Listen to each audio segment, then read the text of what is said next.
Hey, I'm JR.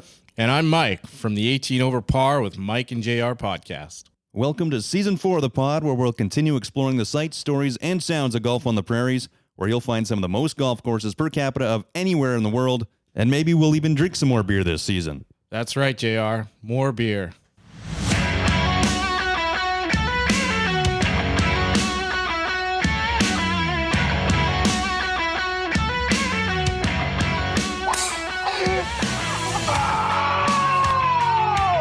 It's the 18 Over Par podcast with Mike and JR. You suck, you jackass.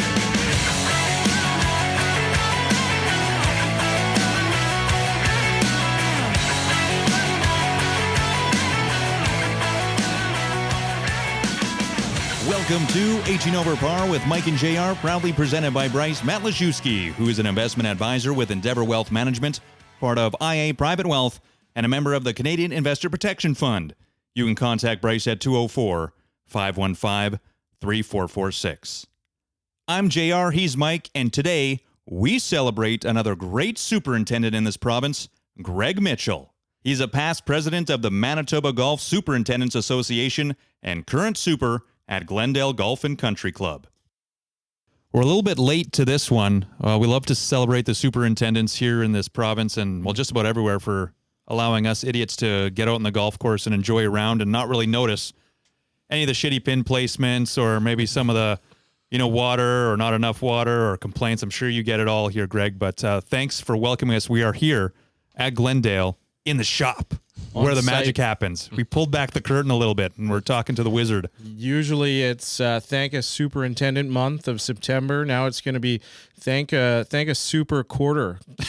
Q4 of 2024 is thank a super quarter. So, and we got some club beer. We do. So what's with the club beer? Well, it's a Manitoba tradition, really. I mean, Manitoba kind of put it on the map and is one of the few places they still sell it. But, still a good lager, still a great can, and I've been drinking it since I was about 18 years old. It is, since about in and around those years. Is there a silver can, too? Or is it just the red? You can only get it in 15 packs now at this point, or 12 bottles. Yeah, I don't think I've seen it outside of the province of Manitoba. Not in Saskatchewan. No. Hell no. It's brewed by classic. Labatt. You know what it contains? Barley. An ogre. An ogre. Yeah.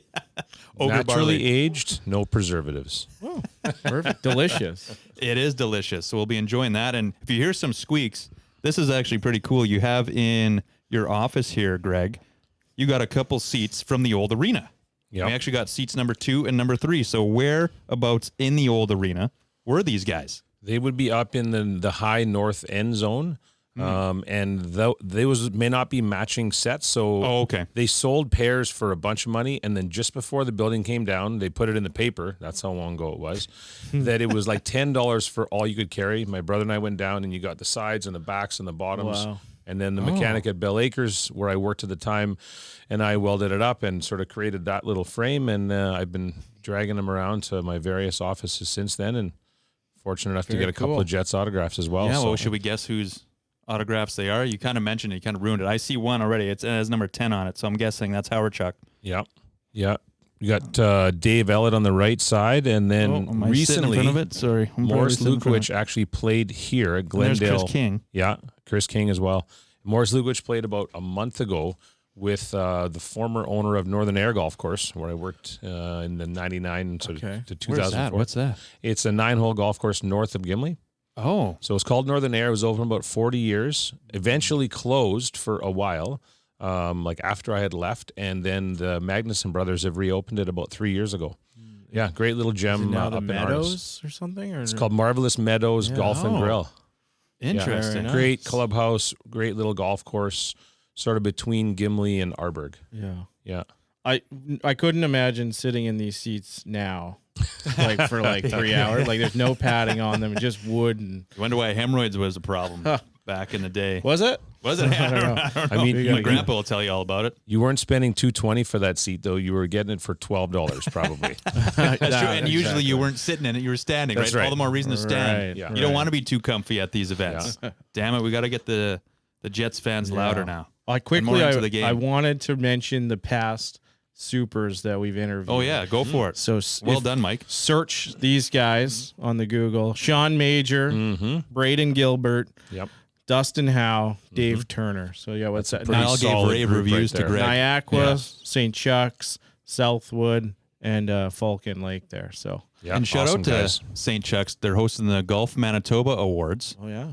And just today, Mike and I got an invite out of nowhere. It was actually in my junk mail. So thank goodness I checked my junk email. I was like, holy shit, finally, because Mike's been complaining we never get invited to stuff. That's true. And now, 4 seasons in, they get invited to stuff. They sent it by accident. Probably, actually. It didn't say by name. It didn't say, hey, hi, JR. Hi, Mike. It just said standard stock email. We got the invite. I printed it out. Like, you know what, the Oscars, when they have the award winners, they still had to fill the seats? Maybe that'll be our job. Just so like after the Cosmo Kramer. You got in the room. Or at least in the room. Well, I was going to say we should get Bryce Matlashewski to maybe sign one of these, although, I don't know. He might be too famous for that after this show. But we'll give a shout out to Bryce. Invisible marker. Invisible. You can only see it in what? Black light? Is that what it is? Yes. What is it? Black light? Purple light? I don't know. Anyways, Bryce Matlashewski, he is an investment advisor with Endeavor Wealth Management, part of IA Private Wealth, and a member of the Canadian Investor Protection Fund. You can contact Bryce at 204-515-3446. We also have all of his information in our link tree, which has been pruned recently, but we'll put some info up there about Glendale Golf and Country Club, where we are this evening. And yeah. Pruned. Thanks for that one, Mike. I think you mentioned that last time. Did I? Pruned. Yeah, wow. Pruned. That's your joke. So much time has we haven't done on. this in a while. I'm out of practice and I don't remember anything. Well, you're out of your knee brace, so you had your MCL issue. Your child's now what? 7 weeks. 7 weeks, two months. Still in a daze. Almost. Wow. I haven't slept in weeks. You'll get used to it. Everyone gets used to it. Well, we got a dad in the house. We got all dads. All dads here. We got girl dads on this side of the table, and yourself, Greg. You're a boy dad. So I am. You got a hockey practice to go to a little bit later. So let's get into the good stuff. I didn't realize this. I thought all superintendents played golf. How about yourself? I do play golf. Okay. And I do think it makes you a better superintendent, even if you're not good at it. So, yeah. Are you a good superintendent at golf? Or a good golfer as a superintendent? I was a 9 for a long time. Now I'm a 13 that loses 2 balls around. And it's tough to get around. I'm a 9 that loses 4 balls around. So there you go. There's always room for improvement. You're not giving yourself enough credit. Golf Canada had you at 11.5. Oh. So. What? Did I go down? You're trying to sandbag. Maybe. I had a pretty high round lately. I should get that one in there. I thought I was at 12.3. How did you get into the game of golf then? I grew up at Rossmere. My dad was a member back when he worked, and I was there for about 6 years as a junior and played piles of golf. You know, it was pretty much my summer. Usually around 100 rounds, not always, but yeah. Was he a super, or did he work on the green step? Or No, was he was in the insurance business, and wasn't a great golfer. He might end up listening to this episode, so he had some pretty good games here and there. But yeah, no, I played there for I think 5 or 6 years, and then actually got a job on the grounds crew at Elmhurst, which is probably why I'm sitting here now. I worked in the back shop for a year and at Rossmere, and that wasn't for me. So onto the grounds crew I went. Why wasn't it for you? I don't know. I'm not really sure. It was a long time ago, but I was pretty happy once I landed on the grounds crew there, and we had a great staff and quite a few people that went on into the business and became superintendents, and yeah, it seemed to be the place. I was going to say, what a place to start. Yeah, Elmhurst. Beautiful golf course. Yeah. Do you remember the first time you beat your dad at golf? Yeah, I was only about 13, and it was at Falcon Lake, which we played in the summer. We would camp at Westhawk. Yeah, once I beat him, it wasn't really, there was no going back from it after that. We did get the tour around the shop here. We just went into the first area, I guess we can say, where the offices are, and then you go back to like the first garage. I'm like, oh, there's actually not a whole lot of stuff in here. But then you opened up the other door. I was wondering too, yeah. The copious amounts of gators and equipment, and when you're playing golf here at Glendale, so this is just off the fourth hole, to the right of the fourth hole, So between the fourth and the seventh, and it doesn't look that big when you're on the golf course looking at it. Then when you actually get in here, he's like, whoa, this thing actually goes pretty depth-wise. This thing's pretty long. Way bigger building. Pretty deep. Yeah. A lot of machines, a lot of toys in there for sure. It's a pretty nice shop. What was your favorite toy there, Mike? Oh, geez. You like the sprayer? You like the decals on the sprayer? The sprayer was pretty neat, right? It had some GPS technology to it. You were mentioning. Yep. I think that's a thing now, like more of a thing where GPS. Yes. But is it a little bit pricier, or is it kind of work itself out because you don't waste as much as you were mentioning before we came on the show? You don't waste as much of the whatever you're putting in there. Yeah, the any of the chemical products you're putting down. Yeah, it's becoming more popular, and it's being used on machines as well, just for efficiency of mowing. The correct width and that sort of thing. So, yeah, efficiency and technology, and it definitely there's been a lot of changes, to the industry and new products and a lot of technology. Yeah, and the fairway mowers are always cool to look at. The big, I'll call them decks. Yeah. With the blades and everything on them, they look pretty cool. And a lot of gators. Yeah, was it probably like 15 gators more? Yeah, probably. Yeah. Wow. And you mentioned a deck, and you guys built yourself a patio, a deck on along the 7th hole there. Yeah. Nice south-facing patio for the staff to sit out there on sunny days and maybe even rainy days if you're under the canopy. But yeah, it's a good spot to sit. And The shank. the sanctuary. I can't even say that word. Sanctuary. That is Sanctuary. a tongue twister. Say it 5 times fast. My assistant doesn't like the name, but No? everyone else loves it. That's a pretty good So name. We're going with it. What's your assistant's name? Kyle Cuejo. Kyle. Is he on Instagram? Because we'll get people to give him their 2 cents to see He whether or not might they like the name. be, Should but do a I poll. can't say that because I'm not on any social media, Right. so I can't confirm that. Off the grid. Yeah. And Mike, you brought your Toronto Terror book. I did. So Stanley Thompson. Where did you find that book again? eBay. It still exists, and I still look on eBay, and I have interest in Stanley Thompson. He's pretty big deal in Canada as far as course design, and lots of courses here in Manitoba that Stanley touched or designed or his name stamped on. Whether he was ever there or not is to be up for debate. But so I haven't got into it yet, but pretty cool little book, and it has some good blurbs on Glendale and Niagara and Assiniboine, the Royal Assiniboine, and even mentions Clear Lake and a few other Falcon Lakes in there as well. He touched a lot of pretty nice properties across Canada, in the world, but yeah, lots in Canada. He looks like a scary dude too. Well, that's a Calm the Toronto Terror. I wonder why. I haven't got into it yet. But. Well, you mentioned the blurb about Glendale in this book. So what exactly did he have to do with Glendale? I don't know if Mike or you, Greg, want to touch on it.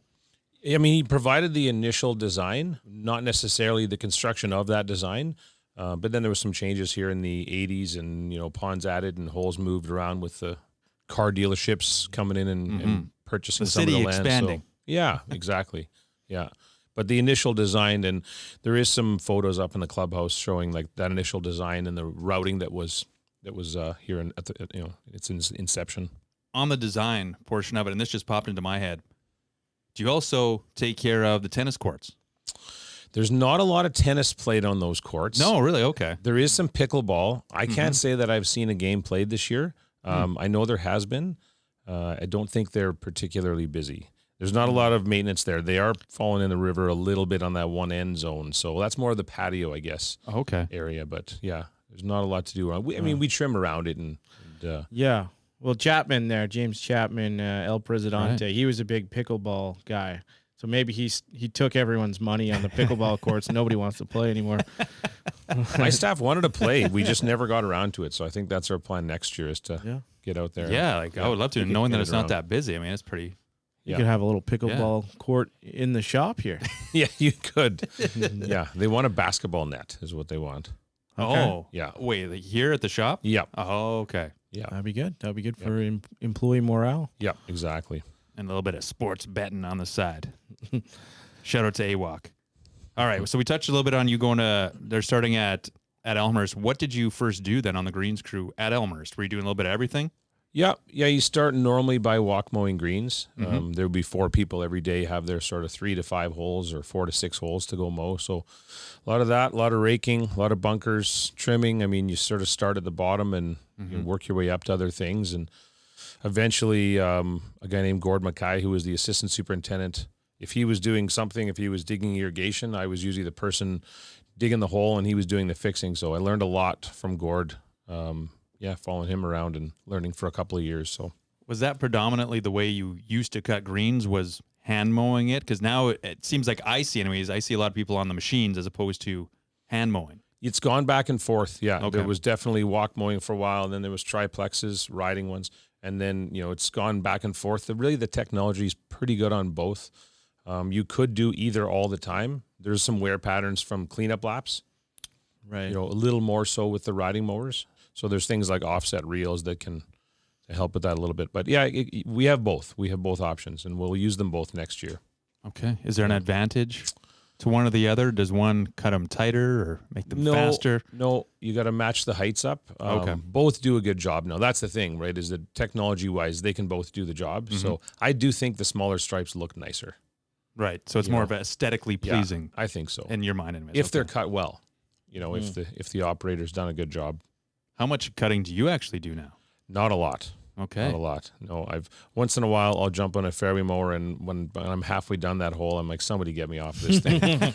Just too many things going on, right? It's about keeping the team moving and keeping everything organized and flowing and efficient. Mm-hmm. Yep.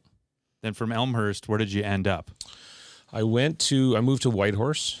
Yeah. Which That's a was bit of a fantastic gallop. Yukon.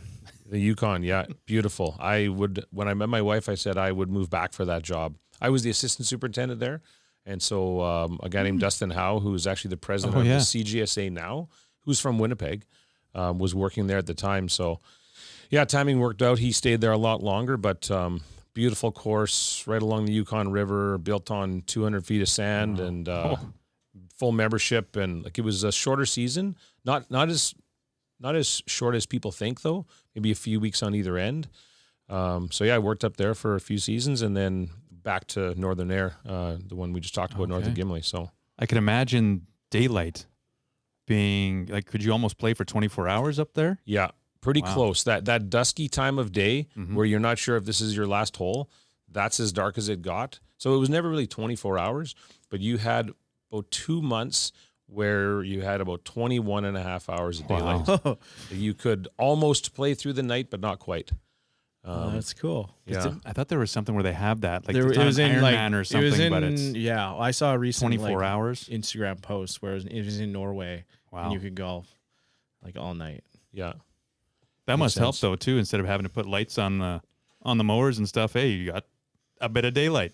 We did leave the bar a few times and go straight to work. I mean, I think that might have happened. I think that still happens here. Yeah. Let's not lie about that. So you ended up there, and then did you just want to come back? Like, is your family, I'm assuming, are still here, like your parents or your? Yep. Yeah. Yeah. And good friends of mine, his dad and his uncle actually bought into Northern Air at that time. Oh, okay. So it was moving back for a superintendent's job. I was probably always going to move back. I was up there for 5 years until I got the Bell Acres job. Yeah. Yeah. Well, so what year would that have been? So be about roughly. about 2006. 2006. Okay. Because Yeah. I remember, and was James Chapman, was he around No. there at that time, or was he a little bit later? Woody Steve- was okay, there. Yeah, okay. he was there just after. Dave Rhodes was actually there when I first arrived, and then Woody, and then I left. James would have been maybe 2 years after I left. I think would have been when he arrived there. Okay. Yeah, Because that was kind of, I remember that was more of almost like the transition period where I started to notice. I hadn't played Bell Acres before then. I didn't even really know it existed.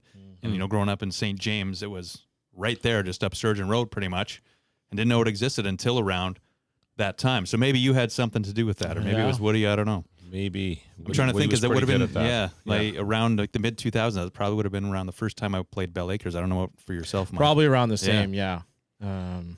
Just didn't go north at all, I guess. See, we didn't hear about it. I don't know why, but it's relatively close. It was private though, right? So it was initially so maybe it was that's the why. first Jewish club of Winnipeg. I mean, it's outside Bell of Winnipeg. Acres was? Bell Acres was, Wow. and then a group of those members bought land here, and then eventually it was still a private course owned by the Taylor family.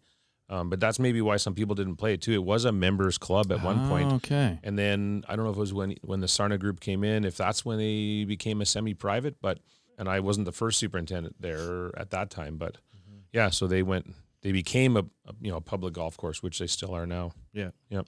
Yeah, because it's nice. The goats tournament. Yeah, beautiful. Shout out to the Goats tournament. It was a wet Are day. you playing? It was a very wet day. Am I playing? Are you playing hockey right now? Or are you still rehabbing? No. You're not I'm allowed to be on the ice? I'm just doing physio. I don't think. Are you coaching? I don't think I'll be skating until January. Oh, okay. Coaching? I coached one game. I'll probably throw in a. I don't know if I coached. I more so showed up like with like a minute left and then enjoyed some beers afterwards. But it was good. Good dressing room guy. Good glue guy. Good glue guy. Well, you're talking to a hockey coach as well, so maybe you need to get some pointers from him. The Goats are beyond any sort of help, but we have fun doing it. You need players. If you want to play some... We do need players. Highlander so hockey if you want to play, hockey. Please contact us, and we'll get you some ice time for free. And speaking of contacting us, hats. Hats. We still got hats, and we got a Black Friday starting early. So if you want a hat, $30, DM us. Hit us up, Instagram, I was hoping Facebook. Greg would be a hat guy, but he's got a he's got a great nice head of flow. hair. Got the Good hockey hair flow. going. This will be the only day all year I look like this at work. Really? Well, thank you very much. I don't know if that's a good thing or a bad Yeah, thing. got dressed up. Zip off pants and a hoodie is normal. Golf shirt and a hoodie. But we got lots of hats. They're on sale, $30. We cut the price, slash the prices. We did, yeah. We're getting rid of them. Now the kids aren't getting fed. Sorry, there goes all our margin. I need to pay for the kid. We take a quick break to hear from Bryce Madlashewski, who is an investment advisor with Endeavor Wealth Management, part of IA Private Wealth, and a member of the Canadian Investor Protection Fund. Well, Bryce, it's great to have you on and to have a quick chat. My first question is, what can an investment advisor like yourself from Endeavor Wealth do for me, and how can that differ from my current experience of trading with Wealthsimple, just based on the recent Twitter feeds? Yeah, thanks so much for having me on, you guys. Yeah, discount brokers like Wealthsimple certainly have their place, but at the end of the day, you get what you pay for. Those platforms are very limited in what they offer, and they're more ideal for just basic trading. So if that's what you're looking to do, it's really not a bad platform for that. But what we do at Endeavor, we take a more holistic approach. We examine an individual's needs, both short-term and long-term, and we go way beyond just investments. We look for tax opportunities, ensuring the decisions you are making today minimize your overall tax that you might be paying. We also help our clients address estate and insurance needs. So really anything we can do to assist in your overall wealth management approach. And going back to some of those discount brokers and things that you see on the internet, a lot of times people don't realize the amount of intrinsic risk that they're taking on with making some of those trades. And so finding balance is another key thing that we do for our clients at Endeavor. That was Bryce Madlashewski, who is an investment advisor with Endeavor Wealth Management, part of IA Private Wealth, and a member of the Canadian Investor Protection Fund. You can contact Bryce at 204-515-3446. Did you get into any like post-secondary education on the turf maintenance stuff? Yeah, for sure. Yeah, I attended Fairview College, which is north of Grand Prairie, which was a superintendent factory for Western Canada and for a big chunk of Canada for a lot of years. The program doesn't exist anymore. It was under NATE eventually. Oh, okay. But at that time, it was in an independent college. Northern Alberta Institute of Technology. there we go. Institute. Yeah. There's There you go. also SATE, which is the Southern Alberta Institute How about of that? Technology. Clever naming. Mm-hmm. Yeah, it was actually a pretty cool program and in a place like pretty far north, and it had beekeeping and ferrying, like horseshoeing. Oh, okay. Harley Davidson mechanic. It had a bunch of really unique programs, and great experience. A bunch of Horseshoeing. guys. Cool. Yeah. So horticulture, turf management. That was sort of the left U of M, taking sciences and math, and not really sure what I was doing with that, and shifted gears and thought I'd try the golf course route instead. So cool. The one thing I get out of this is like all you supers, and maybe I'm lumping you all into the same pot here, but you all seem to really like turf and grass and talking about. I guess that's a good thing. You got it, You got to, but it's just the enthusiasm and excitement you have about this thing where, well, I'm looking at a dog dish right now that dogs and people pee and shit on. Maybe not people shit on, hopefully not. But anyways, to be that enthusiastic about it, I guess, like I said, is a great thing. But where does that come from? Was that just something when you found yourself at Elmy being like, oh, I actually really like this? Yeah, I guess, yeah, you become attracted to something. I mean, I didn't know that I was going to be. It was never my plan. But yeah, the number of times my friends laugh at, trying to teach them the Latin names of trees and things like, it is. It's just, I don't know. I guess when you find something, you become a better student when you decide you really want to do something. Was it a 2-year program? Yeah. Okay. Yeah. They crammed 36 courses. It should probably be a 3 or 4 year program. There was a practicum and stuff involved with it, but there's other programs like Olds College in Guelph now where you take your diploma and then you move into an undergrad and a master's and we used to talk about that a long time ago. Like when is this enough to get that job? When do you need the next level? And obviously you're learning a lot day to day, and I'm sure you're doing your own research and things. And I was never really good at chemistry, so I think that's pretty important in the turf maintenance position. Yeah. There's a lot of pouring and measuring and checking and experimenting too. I know that that's a lot of superintendents are great experimenters. Right. There's always new products on the market that we're trying, and they work, they don't work. It's snake oil, but and there's a lot of that too. I guess there's a lot of collaboration then between yourself and maybe other superintendents in the province or nationwide or internationally as well. For sure. I mean, the guys you mentioned before that you've interviewed, we're on a regular text chain. Okay. There's a few different text chains going on, and obviously our meetings and our conferences and all those things. It's we're a pretty tight group. I have some pretty close friends, and there's a lot of very good superintendents out there. Shout out to them. Manitoba Golf Superintendents Association. Yeah. Did you know that the first time the MGSA, Here we go. they Look at we got all that. The MGSA, we got I don't know what all that. The first time they met was 1950 here at Glendale. Almost 75 No years ago. Yeah. October 25th, 1950 at Glendale. Holy smokes. So that's a great stat. That is a great stat. I did not know there that. you go. Rumor has it some of those superintendents still haunt the fairways here, but yeah, no, that was on the MGSA website. Check it out, everyone. It's a pretty good look. Yeah. Well, you're sitting across from a past president. Well, we are. I didn't know you were a past president. I didn't get that deep. Oh, okay. Yeah. Current president is Dustin still, or? No, Dustin is not. It's Jordan Joy right now. Jordan Joy. Okay. Yeah, out in the Brandon area, or he's from that area. Double J, Jeff Jarrett. Yeah. Jordan Joy. Yeah. And then there's the Canadian Superintendents Association as well, and that's pretty cool. I read also about the turf grass tournament. Did you play in that? I did. Yeah, I don't think I've missed one in 20 some odd years. Yeah, great event. So is that when the supers come together or the turf teams? Yeah, okay. And where was they that play golf this year? That was in Toulon.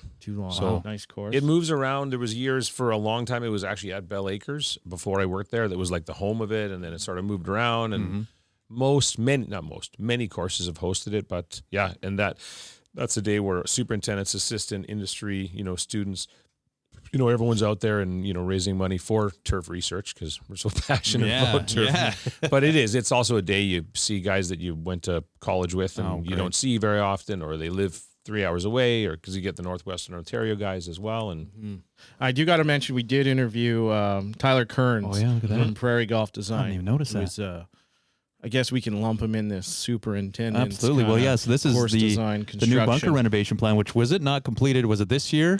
Earlier this year? End of last year was done. Okay. There was around half of them 2 years ago and about half, give or take, last year. So it was sort of finished with some grow in and some tidy up and heal up from it. So yeah, it was a big undertaking just before I got here. And we have some plans for some other renovations, big and small, that Tyler will definitely be a part of as well. You can tell Tyler Kearns is old because he has a Hotmail email address. That's how you know. Yeah. I still got one. We still got our Hotmails, but we have aliases now.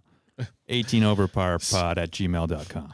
Skateboarder dude 69. 69. It all has to have 69. I still have my first email address. No way. Yeah. Stepmitch_97. Okay, was that your hockey number or something? No. It was the year that, well, to me anyways, email existed. Oh, okay, yeah. I was at Fairview College. We were in the library trying to create your username, and how could Step Mitch GD19 be taken? Or, Right. Yeah. That is amazing. Oh, that's funny. Well, let's not get too far into the past. No. We got to keep it on the Yeah, rails. well, we're talking. here, Yeah, 'cause we got- Bell Acres, I got and then 16 more sheets to get through here. Rossmere. So you ended up at Rossmere. Was that after Bell? Yes. Then that was just a job opening. Dream job. Okay, so Yeah. was you super? Were you assistant super? I was a superintendent from when I was at Northern Air, and all since the way then, it's through, been, okay. it's been 25 years, I think. Wow, So my goodness. I think it was 9 years at Bell, 9 or 10. But yeah, Mark Jordan was the superintendent at Rossmere and was retiring. And I mean, it was my home course. Grew up there, knew tons of people, and loved. It's such a great track. I was hunting for that job once it was available. So lucky enough to land there and do a whole bunch of renovations and see the club through a 10-year period of time. And, I mean, Elmhurst is just a phenomenal property, but, in my heart, Rossmere is, kind of the course. Yeah. The course. What else do you have in your papers? Like why do you have so many papers there, Mike? Well, okay, so I want to get more back into Glendale. Yeah. Well, we're here. How many people do you got on your team here, your turf team? 24, Wow. which might seem like a big number, but quite a few part-time. So when, there's 80-year-olds that work 2 days a week and, 70-year-olds that work 3 days a week. And for me, it's even 15-year-olds, they're working 3 days. You're 17 now, you're going to, finish grade 12, now you're 4 days. So I just find staff are a little more motivated. They're happier. Not everybody, very few people actually want to work 50 hours a week or more, which was typical historically, right? Everyone's working 50 or 60 hours. Well, you think of that in the shop. Like if you're working in the shop or as a back shop. Yeah, like the way that I grew up was, it was, 50, 60 hours a week. That's just what it was. And then there's a big storm, everybody's in. It's a club championship, it's the Pro-Am tomorrow. So we typically hire, 24 people to do the job of 18. And they all stick around. And they stick around. All they're gonna be my old future assistants supers. still work here. Yeah. A guy on the goats he's an assistant mower here. Really? Has he? Brian Aswell. No way. Earth Daddy. Earth Daddy. He's got an 97. Earth Daddy 97 his at nickname? hotmail.com. he's very passionate about trees and other things, and he has an Instagram account. I'm not sure if he updates it much or if he appreciates me Earth talking Daddy. about it right now. It's gonna be everywhere now. Well, he works with Chuck Harris, who is the old assistant from both Bell Acres and Rossmere. Okay. Who manages all the grounds of Red River. That's how Brian and that's how Brian ended up here. Right. Through Chuck. No way. Yeah. Okay, small world. Yeah. When it comes to grass. Chuck's name did come up. Yeah. So I imagine you report to Mr. Chapman. Yep. And then I also read that you report to the Greens Committee. Yep. And I don't know what a Greens Committee is.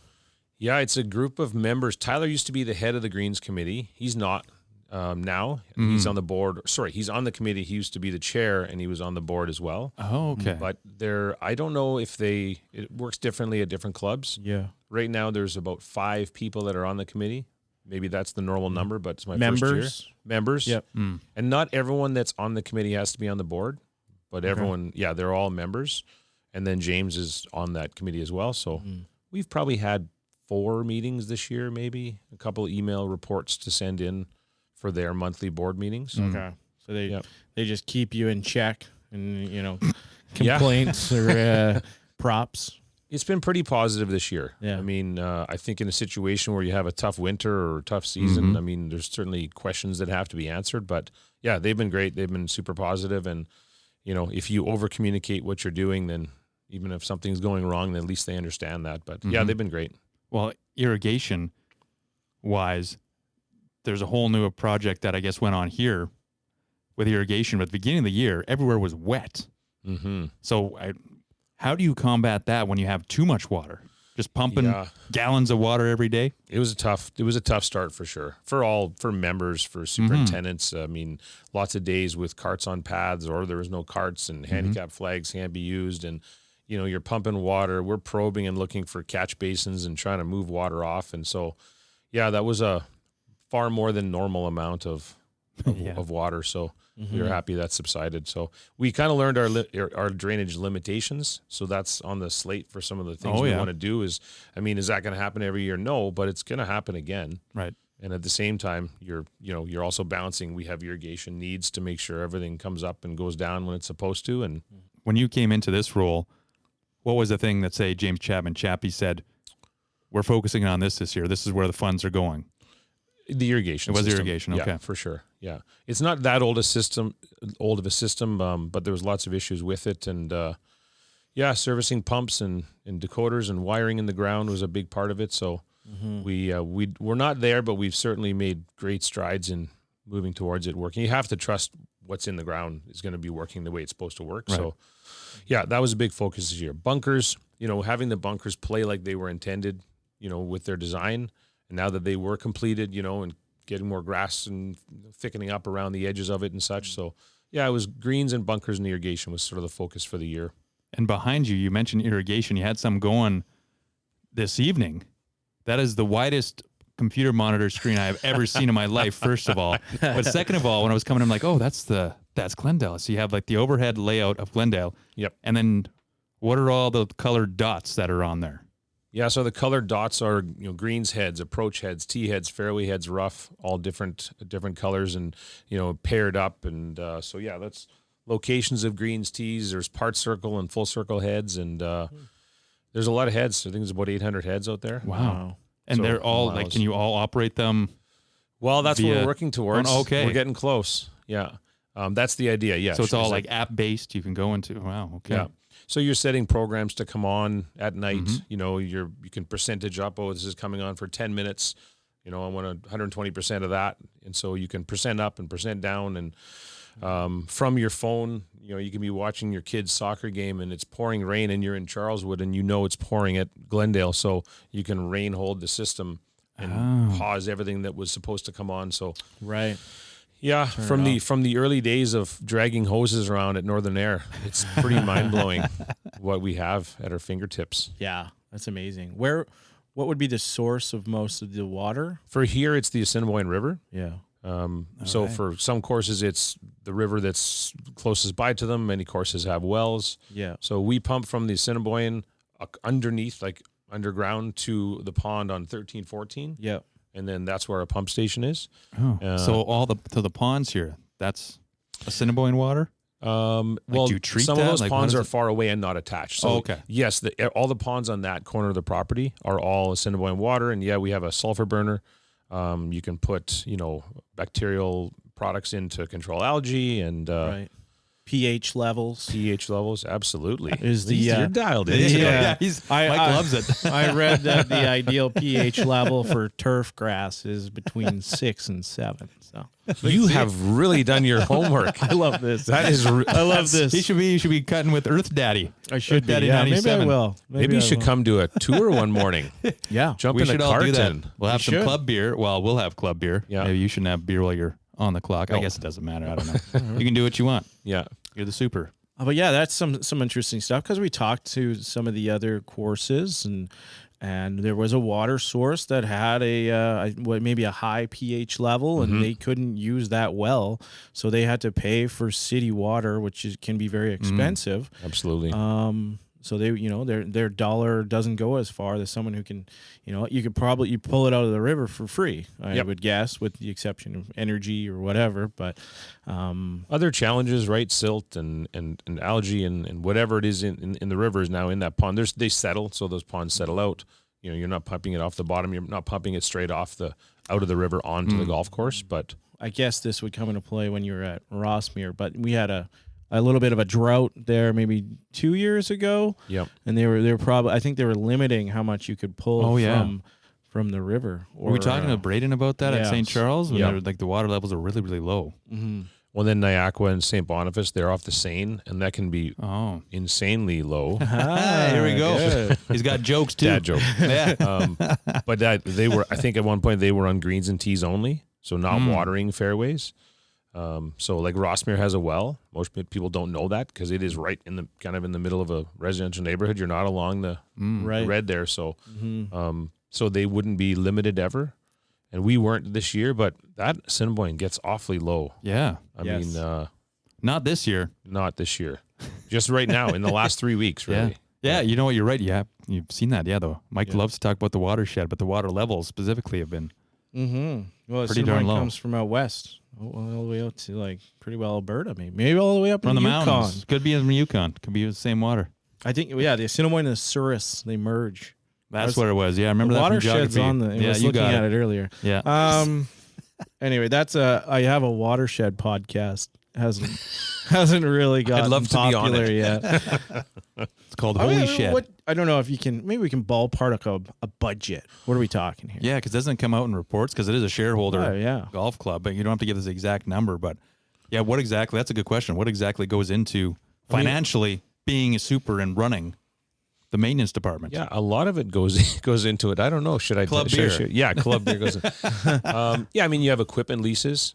Okay. You know, and you're running this building itself takes a lot of effort and time and dollars, and you know, your staff is probably 70% of your total budget. But I mean, the first budget I ever had at Northern Air was $50,000, and Wow. by the time I left Bell That Acres, doesn't seem like a lot. It was not a lot. Okay. No, but then by the time I was at Bell Acres, then now it's 350, and then it's 4, and then you go to Rossmere and it continues to grow, Right. and it's 5, and then it's 6, and you know, the cost of everything, fuel and fertilizer and labor, just skyrockets. So things just continue to increase in price. We'll that's cut that. chappy. Well, and you know, I think that's something that we had experienced or through our interviews in the last few years.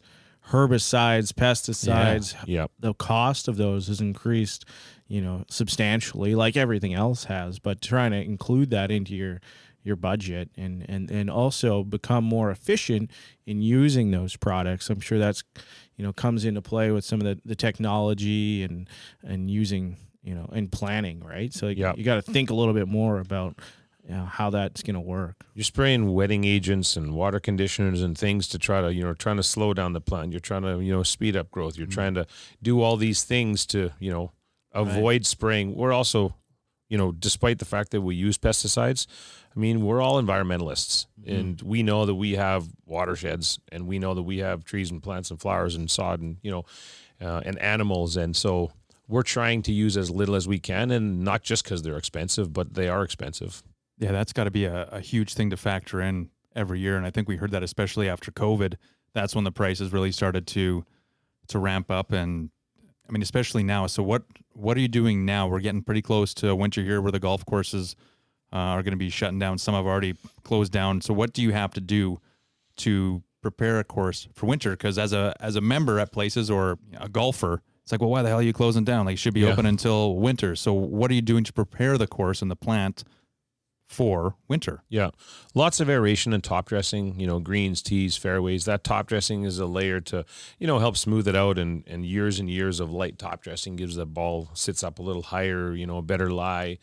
You know, that water, even when it's a bit wet, that water's sitting a little, you know, further down into the surface. And, you know, we'll be blowing out irrigation next week. That's a big one. And, you know, everyone has outbuildings, washrooms and kiosks and things like that. So winterizing all those buildings and snow mold protection. We do spray, you know, fungicides for snow mold and then tarping systems because the weather is just not dependable anymore, whether you believe in climate change or not. I mean, when's the last time it snowed on Halloween and it didn't melt till spring? You know, like last winter, I'm pretty sure it rained in October, November, December, January, February. I mean, at some point. So other challenges, other tarping systems to try to prevent ice damage and planting different turf types, you know, to do that. But and then servicing all your equipment and then kicking back, having a whiskey. Yeah, it sounds stressful. So Yeah. Well, what do you got to plant on the greens now? Is it bent grass? Is it POA? Or is it like this POA? We're trying to stay away from POA. Like, is POA bad or like? I don't mean, there could be an argument made that POA is the strongest or the weakest plant, but I mean, bent grass will withstand all stresses that we or the weather, you know, put under it. So bent grass is your preferred choice on greens. You know, St. Charles is doing a renovation where there'll be greens, tees, fairways, all bent grass. But POA greens are just not going to survive the winters that we're getting now. Okay.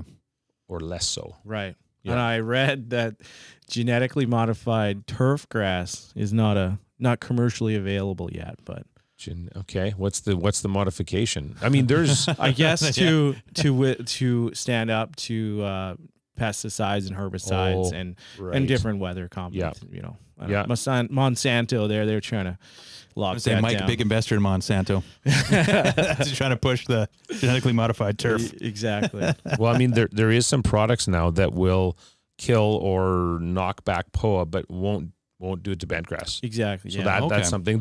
Some of those are available now, and some people are trying those. Mm-hmm. Yeah. And par 3. Oh yeah. Sure. There's someone I knew a guy control. that Is that what used it is? that on, Par on 3 his weed lawn. control? You're actually Is that what it allowed is? to use it on your lawn. Yeah, I thought it was back, right? Is it not? It's back. It is? Okay. Yeah. It's back. I think the Conservatives brought it back, but NDP will kick it out soon. It's just never ending. It's a cycle. Like so behind you, Mike, you got a whiteboard, somewhat large whiteboard, and circle one of them is a goose report. Yeah. And I think that's very fitting because, we get a lot of geese on golf courses here. Yes. You mentioned supers, usually environmentalists. Geese seem like they're a pain in the ass. Yeah, there's just so many of them. There's so much mess. So I mean, I did do the goose report. I can probably take that one off the dry erase board. The report is to say that we did remove some. So some of like the poop? courses, no, Or like the birds. geese. Like Okay. so you can look for the nest in the spring. And there's a guy and his son that do a lot of helping with the removal. So they don't destroy the birds. They remove and they release them in another site. Okay. It doesn't eliminate all birds. I mean, the spring, fall birds, they're going to come. My dog Divot spends every day chasing them, diving in the ponds and keeping them uneasy out there. The members think it's hilarious. I mean, What kind of dog is Divot? Yeah, Divot is a mix. What is it? Her POA and Kentucky. In Kentucky bluegrass. Her mom was a smaller golden retriever, and dad was a German Shepherd. Okay. So she's got some bird dog and she's got some guard dog. I was going to say, a little bit of an interesting mix. Yeah. Bird dog. That's a bird dog. It's a bourbon, I think, or a whiskey of Is it? sorts. Oh, Bird sure. dog. I'll drink it. Yeah.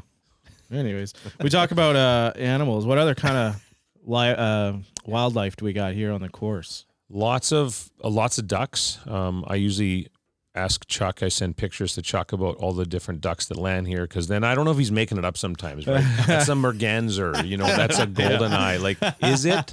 Yeah. Certainly. But How do you know? Many types of ducks for sure. I mean, there's coyotes, which Divot and the coyotes have had a few chase events, and there's deer, but we really only have that one treat area down 15, so there's a bit of a wildlife corridor there. But so like Rossmere had a few more thicker wooded areas, so.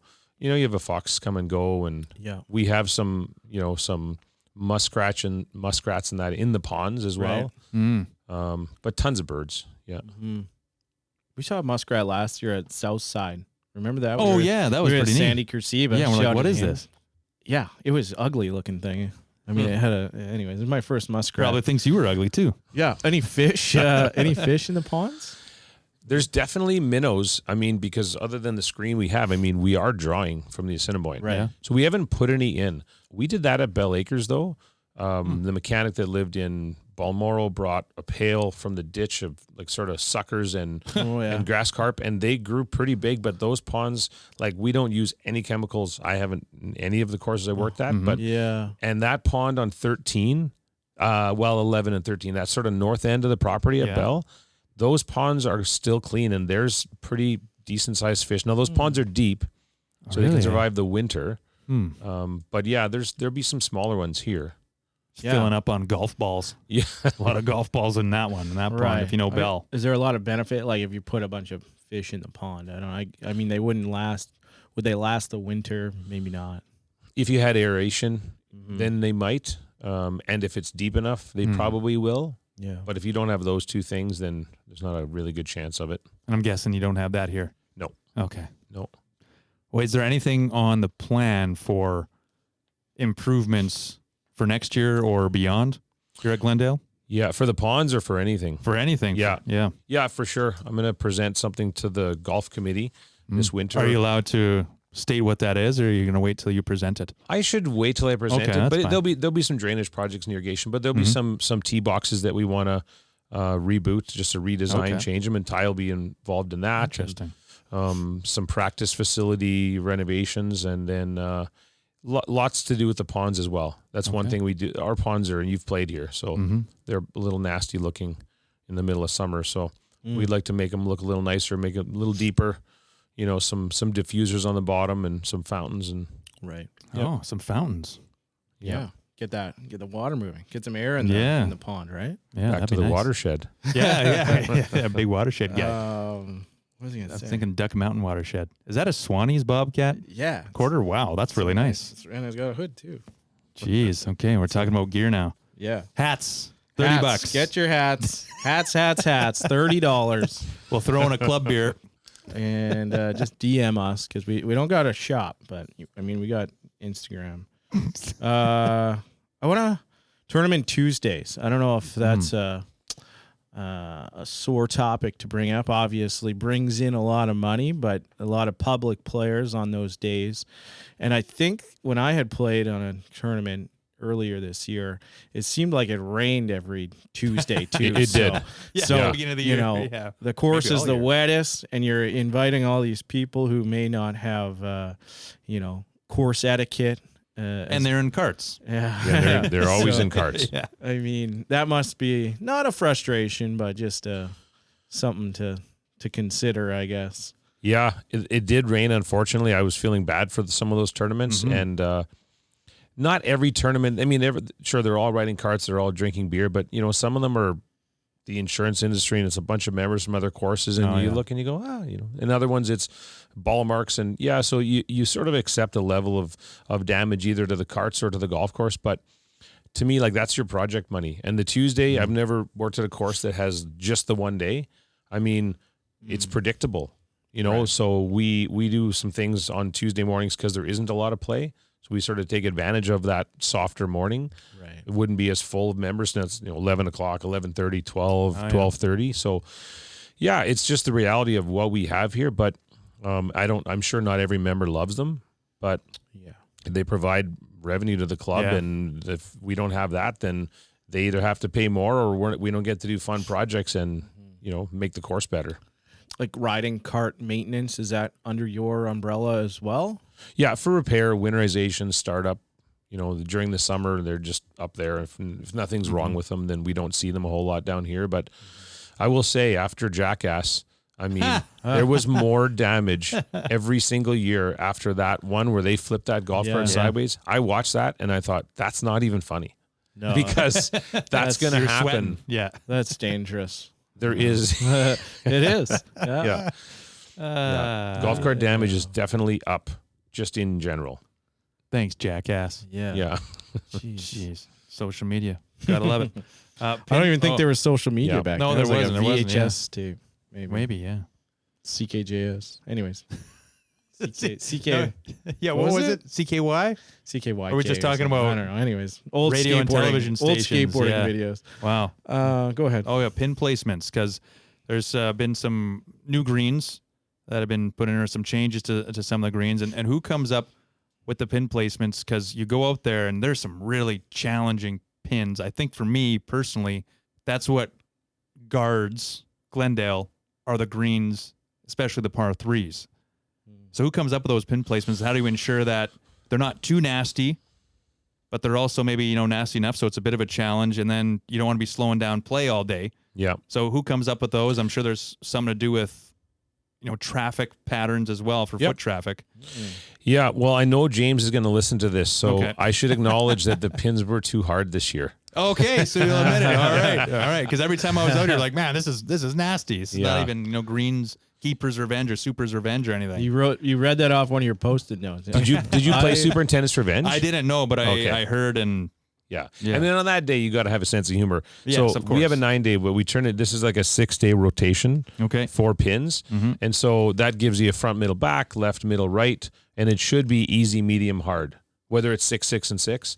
But these greens are tougher. And it is the protection of the course. But quite honestly, we were so busy fixing, irrigation and other things this year.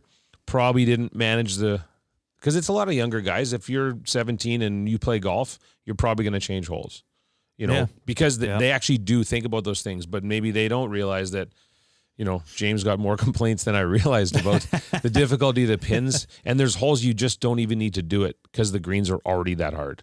Right. So, yeah, I do think we've got to back off a little bit maybe only on like 2 or 3 of the holes or 4, whatever it is, right? So, yeah, we have a rotation that moves the traffic around. Okay. And there's unpinnable areas. So there is holes where there's no such thing as a front left pin, say. But you put them there anyway. Yeah. This year. Sometimes. Only this year. Yeah. Honeymoon year. And then there's the 19th hole, which maybe not a lot of people know. There is a 19th hole.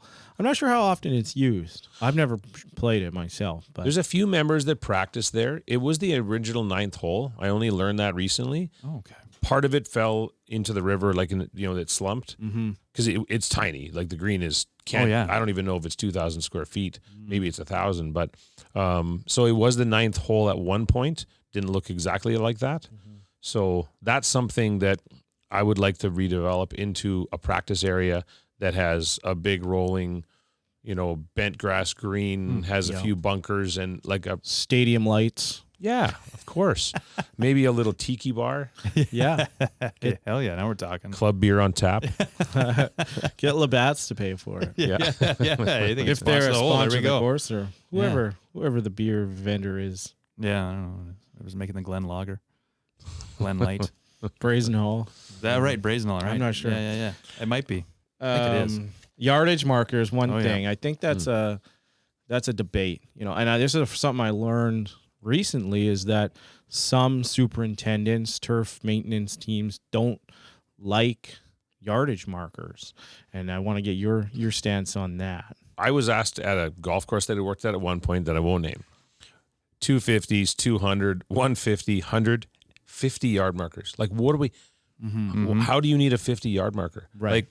Like, there are people that absolutely want the distance all the time, every time. Those people have a watch and an app. Right, yeah. They don't need that. Right. So I think there should be a 150 everywhere, and I don't mind having a few. We actually have plates in the fairways, but we need to keep them, like they're growing over with grass and stuff. We don't really have like visible stakes. Yep. It is a member club, so I think most members know their distances. I don't really know the distances out here because I haven't worked here long enough, and I only played here maybe 6 or 7 times before I started. No, I'm not against them. Most of our sprinkler heads have the distance on them. And to me, I'd like to see like, a flowering shrub that's the 150 everywhere. Something like that. Yeah. Softer. People know it. Put it on the scorecard. But outside of a 150, like if you're someone that cares, unless you've hit it in another fairway. Right. If you care about distance in today's day and age, I don't even care, but I have one of those Bushnell speakers and press the button. It tells me the distance. What do I need a yardage marker for? Yeah. Yeah. Yeah. So, in those cases, you point. don't. And I think, 5 years ago before doing this podcast, and I would go to a course and it wasn't well marked, and I'm like, this sucks. Like I don't, and I didn't have any technology at that point, and I had my yardages for my clubs, or my 7-iron goes 130 or 200, but but so then I was like, I wish they remarked more. And then I read the other side of it, like aesthetically, and maybe it's more work to have these yardage markers out there. Or we had flexible ones before that you could mow right over, like not with a rotary mower, but like with those ferry mowers. You just right over them and they just, down and back up again. Yeah. Coyotes chewed them, but there wasn't a lot of maintenance. But I know there's a trend towards like no ball washers and no, like I don't know why. Yeah, that's a bit. I don't know what that does for you. Superintendent extremist groups. Yeah. If they do it at Hazeltine, then we should do it here. Yeah. Yeah, Hazeltine. Well, ball washers too. I would think every tee box should have a ball washer. Maybe that's up for argument too. I don't know. We can have a big debate. I don't mind on them. this. I don't use them, but I don't mind if they're out there. Like, I really don't believe you could say that they take too much labor. We shouldn't have them out there. Soap, glug, like that's not. You're already there sorting beer cans and. Yeah. Good point. Who gets the funds from the beer cans? Do you guys get to collect them? We do collect them and we sort all the recycling, and then that's our party fund. That's how we go. That's how we go golfing. That's good. We usually go on a few trips, so we usually do a bus trip to another golf course to go play, like with the crew. Oh, okay. That's good. That's Yeah. smart. Good team bonding. Yep. Yeah, employee morale. Very good. Well, maybe I'll have to apply here. I heard there was a trophy. You guys There make is a your own trophy. trophy or Yep. something. Yep. We made it out of some raw oak. We put a decoder, which was one of these problematic things that was happening in the irrigation system. So we screwed one on there, and so basically when something happens each year, then based on that, we put something on the trophy to make us help us remember something stupid that happened or something challenging that occurred, or so 10 years from now the trophy will look different than it does right now. Right. Oh, that's pretty smart. Yeah.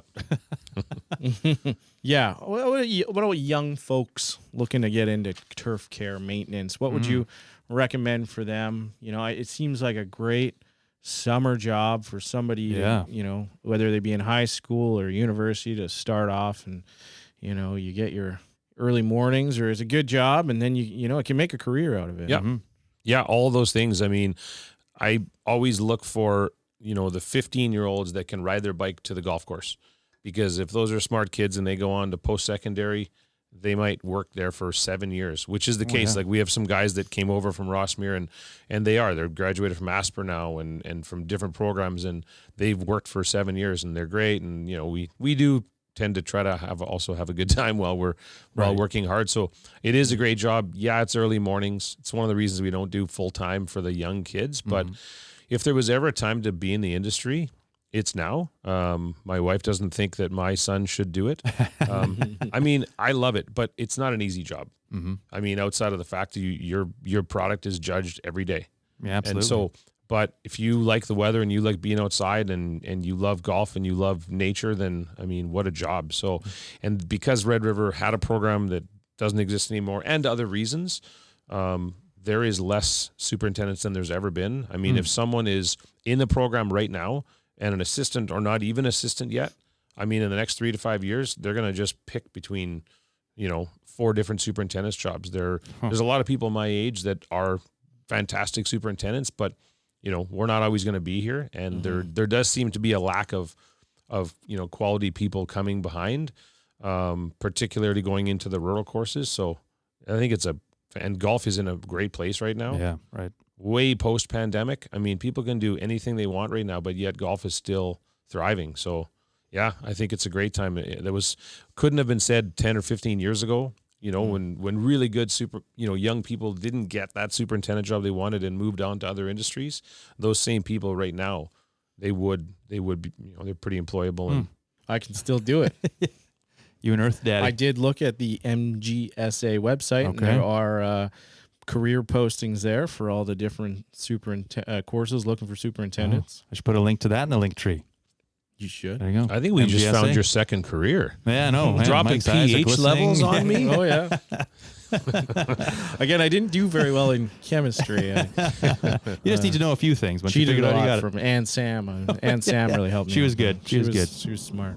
Yeah. We can get in the back nine. Okay. Well, let's get into the back nine lightning round. It is for Bryce Malashewski, who is an investment advisor with Endeavor Wealth Management, part of IA Private Wealth, and a member of the Canadian Investor Protection Fund. You can contact Bryce at 204-515-3446. You can also find him in our link tree, where we'll throw that MGSA link up there, as well as a little link to Glendale here. Yeah. Might as well. Then we can prune it again in a week. Leave it up for a week. You got a nickname?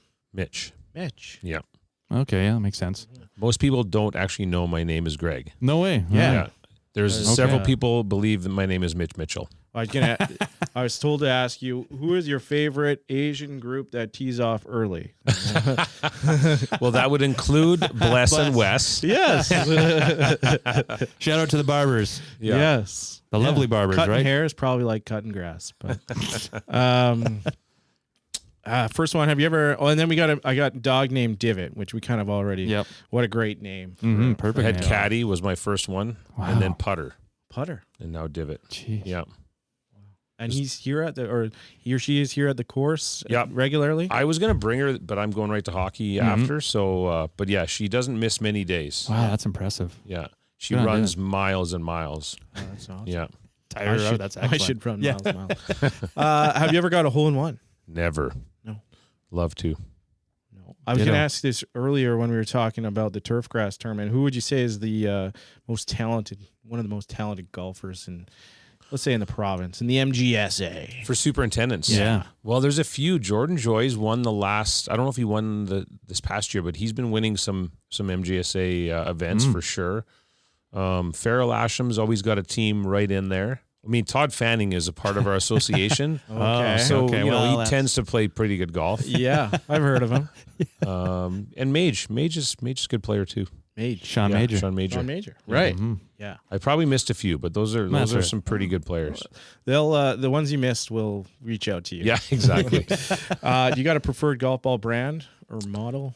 I use Pro Vs, not because I'm good enough, but because I just like to, and maybe it'll improve my game. Yeah. And I tax the ground screw. Every second Pro V they find goes to the superintendent. Oh, that's a good tax. Yeah, I and was I need gonna- them all. Very smart. Yeah. What about balls that are like members? If they mark them, do they ever come back? You know, if you find them, do you return them? If they're nice, maybe. I will do that when I know them a little better. Yeah. Okay. I would have done that at Rossmere. Yeah. Bless and West might get their balls returned. Do they do like I don't know if I they haven't mark seen it. as many of the personalized ones here. Like Rossmere, a lot of people really? did those. So you Okay. knew. Oh yeah, you knew whose you were finding. No. I don't know if I'd want to do that. No. No, I don't. Well, we just put 18 over par That's on them. right, and then yeah. we can just say it's advertising. Could be anyone. We throw them in the woods. You got a favorite course to play in Manitoba? I love Falcon Lake. Mm-hmm. Yeah, kind of grew up there as well. Love it. I try to go there every year. I didn't go this year. There's a lot of good ones. Yes. Oak Lake's pretty awesome too. Yep. Yeah. Oak Island. Des, who's Yeah, Des Coop. Yeah. we did interview him, Mm-hmm. and he could be considered a superintendent I as thought he well in was. Wasn't himself. he? I guess he's a GM there. Yeah. Yeah. He's moved and a into that pro role. or whatever, and he built the baseball. I've golfed with he him. built I don't the know if he's a baseball pro. stadium. Oh, Yeah. And Elmhurst is, I mean, tough to argue, right? Right. right. Yeah. I played there twice this year. Yeah. You got a bucket list in Manitoba that you've never played yet, and you'd like to get out to. Yeah. So Greg Hollins and I, and probably a few other guys, he's at Rossmere now. We've both played around, not quite, but close to 90 courses in the province. Wow. At one point, there was 132. That number could change a little bit with open and closing. So we were going to do the Northern Loop this summer, but we were both pretty busy. So we kind of have this mini goal of trying to do it. The Northern Loops, what would that encompass? Swan River, Okay. Halcrow Lake. That's So you have to go to the Paw Okay, yeah. and to Flin Flon and to Swan, and I'm forgetting there's 4 up there. And there might be there's one in Thompson. I think we talked about. I don't know if you hit Thompson, yeah. Yeah. So that's sort of that. If you do that loop, it's the hardest one, right? There's so many, and many of them, and there was really only 2-3 hours from the city. So, Yeah, that's a far trek up north. Just did that drive. Yeah. Hit up the Paw. Did you Missed golf? Flin Flon. Did not golf. No golf. No, it was minus. I think 4 leaving Thompson when we left there last Oh week. my gosh. Yeah, but then it was nice. so It there's kept a on creeping up. frost delay. There's I pulled up my my golf Manitoba you got your spreadsheet. Nice. So there's 86 courses, right? Member courses in golf Manitoba. I played. Although I think they added another 48 one of them. recently. Yeah. It was like Deer Ridge or Deer Lake, something like that. Yeah, check it out. Spreadsheets too. I do spreadsheets too. He does it all. Big spreadsheet guy. Oh yeah. Hey, you're not applying for a job right now. This isn't an interview, Mike. It might be. Yeah. In your opinion, most memorable course you've ever played? Well, I mean, I played the old course, so I don't know. Wow. I think it sort of starts. Is there a picture of it over there? There is Yeah. a picture. Yeah. of the So old two course. out of 3 have played the old course here. Wow. Yeah, that was pretty memorable. Bandon Dunes was phenomenal. And then Yeah, I was Bandon would lucky be enough great. to play Torrey Pines, which I think the picture is back there, with a few other superintendents Wow, okay. and John Deere as well. This one, So John Deere. yeah, So they footed the bill for that. yeah, we were with the Clear Lake guys, and actually Craig McLeod, who was the superintendent here for many years. So it was Craig and the superintendent from Clear Lake and myself, and Wow. yeah, it's pretty memorable. No Pretty kidding. good day. What are you using as far as the machinery? Is it mostly Toro? You got Deere in there. You got the Gators. It's kind of a mix of everything. Yeah. We have some orange mowers, we got green utility, and then we have like red specialty pieces. So it's almost an even mix. It's pretty close. We talked about Bobcat as I'm Oh, yeah, representing Bobcat, yeah. Bobcat here. Apparently. They got a turf care division now too. Yeah. But shout out to Bobcat. They're listening, always listening. When you were at the old course, did you get to talk to any of the supers there, or No. I think was it? Hey, how did you get on there? Because Mike had to wait in line in the Well, queue. it was a lot of years ago. I played with my brother, He was living in Ireland. I went across to spend a few months there, and I brought my handicap card. At the time, you had to be a 19. We basically went to the clubhouse, went to the pro shop, went to the starter. Went around and around and around until we begged to have us let them on, and so it would have been around 2002 or 3 somewhere. Well, actually, what was the year where Tiger 2-ironed the field to death? It was the February where he did that in June. I don't know. Yeah, I want to say like 2005, but I don't really know. So we rented clubs and shoes and everything, and just like stood there and hoped they'd just let us tee off. And then he just says, "Fellas, you're on the tee," and that was it. Oh, that's amazing. Played no caddies and with my brother, and pretty phenomenal day. That's fun. That's beautiful. He won that day. He won that day. Yeah. We can cut that from the episode. You got a bucket list course anywhere in the world? Yeah, I'd like to play Pinehurst number 2, which would be Donald Ross's life's work. Yeah. One of the members from Rossmere brought that flag back saw for that. me. It's not, so I haven't been there. That's the 124th U.S. Open in Pinehurst. Yeah. So that would be my current bucket list, and you can do it. It is public. You got to stay 1 night or 2 nights, I think. Yes. In the resort. Yep. I don't know exactly the details, but yeah, I was there in February. I'm going back in November. Nice. Get some more merch. And you played? Maybe it's cheap. I didn't play because the Cradle was closed, but hopefully it wasn't closed. It was shut down for the PGA of Pennsylvania. They've shut down the Cradle. I didn't. Pennsylvania. They're there on a trip or something. Pennsylvania. Yeah. Yeah. No. Yeah. Pennsylvania, not Transylvania. Anyways, going back. Yeah. Hopefully, I'll play Pinehurst later. The knee will be good. You got to stay at the resort there, which is beautiful. Yeah. Oh, I look forward to it. Yeah, why not? I think You're it'll there. happen. I just don't know when. Yeah. There's 3 courses you can play that if you're not staying at the resort, it's like, I don't know, 5, 3, and 1 or something. You can play those if you're not staying at the resort. Okay. Resort number 2. If you want to play number 2, you got to stay at the resort. You got to play number 2. Yeah. And there's 10 now. There's 10 courses at shit. Pinehurst. Not to mention Tobacco Road, that's like down the road, which would be amazing. Anyways, that's a whole nother episode. Career low round. Career low round. I shot 74 at Northern Air in the men's open and actually won the men's open. That's not a normal score for me. I did used to play a lot of golf. So Did you set the pins that day? No. Well, actually, no, I did. There, we Of finally course got I it. did. Yeah. Of course I did. Yeah, like I had 75 at Elmhurst, 75 or 6 at Pine Ridge. There was a stretch of time I used to shoot a lot of 75s and 79s and such, but one time in a high school tournament, I shot 71, but that's at Kildonan. So that's like shooting 75. Yeah. I was last in my group. I was in grade 12. Rob McMillan was in grade 9. Right. I think he shot 68. And Dale Goring and I think a guy named Scott Enns or Daryl Enns, everyone in the group was lower. I was like, it was the lowest score I'd ever shot, and I was the worst player in the group. Wow. Yeah. It's all about the company you keep. Yeah. Yeah. Speaking of Enns Brothers is also hiring a turf care maintenance equipment You find that sales in rep. MGS. Yeah.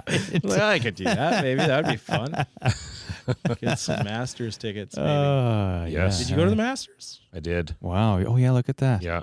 Oh, wow. A couple of years or just As a 1 year? And Just the 1 year. Yeah. Did Deere take you or Toro or a club car or? Well, it's sort of John Deere, but back then Michael Gurton was still running Gurton equipment, and they were the John Deere dealership. It wasn't Enns, right? But they also sold Easy Go golf carts, and it was Easy Go. So it was through Gurton's, but it was Easy Go that would buy these houses or rent these houses, and it would come with tickets to the event, and so I've been lucky. Been lucky because that's how Sandy Kursiba, he's always talking about club car, right? And the to club get down car there. guys would bring him.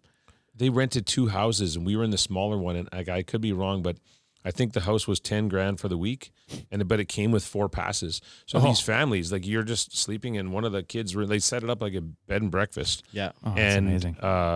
It comes with the 4 passes, and they just go on holidays for that week and make $10,000. make $10,000. The other house was like more than double that. It was Yeah, pretty mind blowing. And now that's built up so much. Now there's a Ping house and a Titleist house, and they've been buying up all the houses along. I think it's Columbia or Washington or whatever the street is. Yeah, it's an interesting area. If you look on the Google Maps, as I do, Google you Earth. look around the area of Augusta, and it's interesting what's there.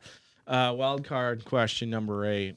The key for golfers and turf care professionals to exist amicably is communication. If as golfers we know what frustrates the turf teams, we can try to be better people. What would be some of the biggest frustrations that course maintenance crew has with golfers? So I really don't get bothered that much by people not raking bunkers, because they themselves have to play that shot then or move it or whatever the case is. And of course we rake bunkers. It's ball marks.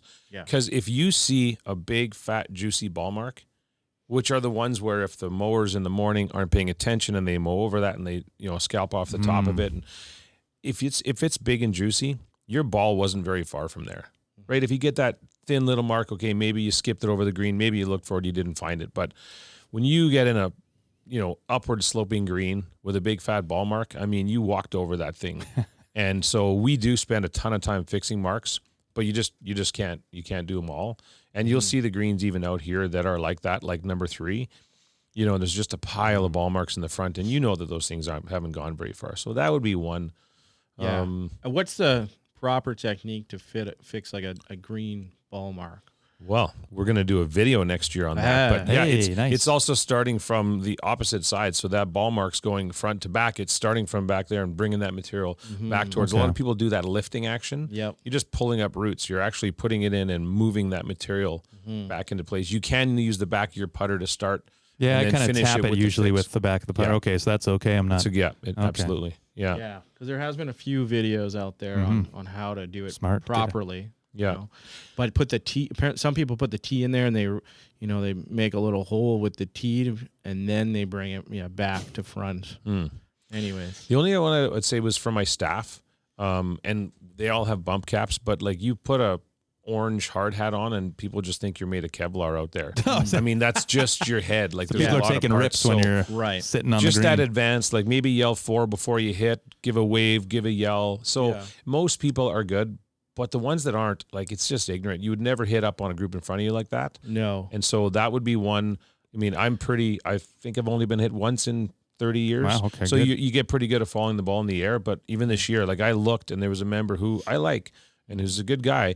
But I looked, and I could see that he had hit, and I was looking, and then at the last minute, I saw it, and I moved to the side, and it just about hit me in the face. Oh. Yeah. And it was like, what are you doing? Yeah. So that's one, yeah. And then from your side, instructing your team, what is their direction when they see somebody on the tee box and they're mowing the fairway? What are they supposed to do? Because I think we're like, okay, are we supposed to hit because they're still mowing? I don't know. That's a bit of a give and take. I think it depends on the course you're at. I know some courses like see them back up, wait, shut off the machine. Yeah. So I don't know if we're quite that formal here. So it's a just hang on, guys, like just a bit of a hand motion. Okay, I'm just finishing this pass. Then we get out of the way, or you're way down the fairway and they're hitting. I'll wait. So, the more experience people have on the crew, the more they understand that flow. That's the tough thing if you're not a golfer, so you're new to the job and you're not a golfer. Now they have no idea. Right. Driving past guys as they're teeing off. Right. Yeah. Just so I think the more that you're a golfer, the more you understand that flow of the course. And then ball marks. What would the technique for that be? Obviously, you can repair, or not ball marks. Sorry, divots. Would you replace that beaver tail, that divot of grass, or you put the sand and seed mixture in? Is there a benefit either way? I don't know. There's a benefit. Some people will say absolutely only sand your divots all the time. They're like, I don't just believe that. I mean, if the fairway is wet and the divot's deep and you put it back and step it down, is that kind of thing going to grow? Of course it is. But if it's thin and it's just, the tips, the roots, and yeah, for sure. You think you can always sand it? Some people think never do that. I think you can replace a bigger, heavier wet divot. And then I've read this one, driving on the grass just off the path. So you think you're doing the favor, you drive up to the tee box and you drive off the path. You're letting the cart cart gal by or the beverage attendant by, how often is that person coming by, and you're just killing the grass off of the path. That happens a lot. Yeah, it's definitely a thing out there. If you ever do that at Carmen Golf Club, Rob Ham will not let you live that down. Oh man, he just goes nuts for that. And he'll give everyone at an MGSA event that does that is going to hear about it from Rob. Oh, I bet. It's one of his favorite things to yell at people about, but you got to get cameras out on the course. Yeah, it is a thing. I don't think you can train that out of people. I don't know why they do it. It's not just about the beverage cart. I don't know why. You get to a spot, it could be a path that could fit 2 carts, but they stick 2 tires on the edge. So we have a lot of pegs out here in places that people have been wearing out. Yeah. So it's meant to be a slow education. Got it. Over time, we can just try to move them back on that path. Okay. Yeah. That's good. I could talk turf all day, but our flagship question of the back 9 lightning round, what is your favorite condiment? Wow. Yeah. That's Did you guys even have a barbecue here? Are you barbecuing? we have a barbecue. Okay. Yeah, we do have a hot dog roller. We bought a commercial hot dog roller. Nice. I don't know how many 100 hot dogs got eaten this year. Okay, I'm in. Yeah. You I'll need pay to come you back. to let me work here. I mean, if it's a hot dog, it's mustard and sauerkraut. Ooh, Okay. kraut. So is the mustard the condiment? Very popular. Yeah. And there's so many kinds of mustard. I'll go mustard. Mustard. Nice. Good That's a answer. good one. Yeah. Yeah, we get a lot of mustards. We had a lot of ketchup. Yeah, ketchup's been a big one this Interestingly. year, surprisingly. Mayonnaise is very popular. Sauerkraut too. Yeah, you can't go wrong if you're slapping some sauerkraut onto a dog. Or maybe that's a Manitoba thing. I don't know. You have to German have the thing. ketchup Yeah. for the kids, though. They're Right, ketchup yeah. only. And then the adults and the old people are onions. Exactly. Prunes. Yeah. All right. Well, that was the back 9 lightning round. Yeah. For Bryce Malashewski, who is an investment advisor with Endeavor Wealth Management, part of I Private Wealth, and a member of the Canadian Investor Protection Fund. You can contact Bryce at 204-515-3446. You can also check him out in our link tree. He is the first link in our link tree. Just go to our Facebook or Instagram and click on that bio. Yeah. I would say anything else you want to Get your say pen. to the people, Mitch. To the people. To the people of to the Glendale or the people. world. It's your stage now. Chappie said you're a talker. There's about 4 people who listen to this. So Yeah. No, thanks for having me on. It was a lot of fun. Love talking turf. I'd love to, we could do a drive around one day or. Hell yeah. I think get the hot dog roller going. yeah, we'll bring a camera crew. Yeah, we know some people. Yeah. We do have, we do something after we close and all the tarps are on, which is a cross country where it's a sort of creative version of the golf course, like 4 holes, one end to the other into a bunker. Nice. So, if you guys want to come back for that, there'll be probably whiskey and hot dogs. That'd be pretty cool. Yeah. Yeah. That sounds like a great idea. Well, hell yeah. We'll be back for that, and maybe we'll take some footage if you'll allow us. Absolutely. And we'll see Divot. Hopefully. Divot. You will. Okay. You will. Yeah. Well, Good. Mike will be eating some mustard and sauerkraut. But anyways, thanks again. I know you got to get off here and we got to clean up, but we'll get the hell out of here. And thanks for listening. It's been awesome. Thanks for being on the show. We really appreciate you taking us for the tour. And we'll guys. chat with you next Enjoyed time. Thank you. Bye-bye. And you can count on me waiting for you in the parking lot.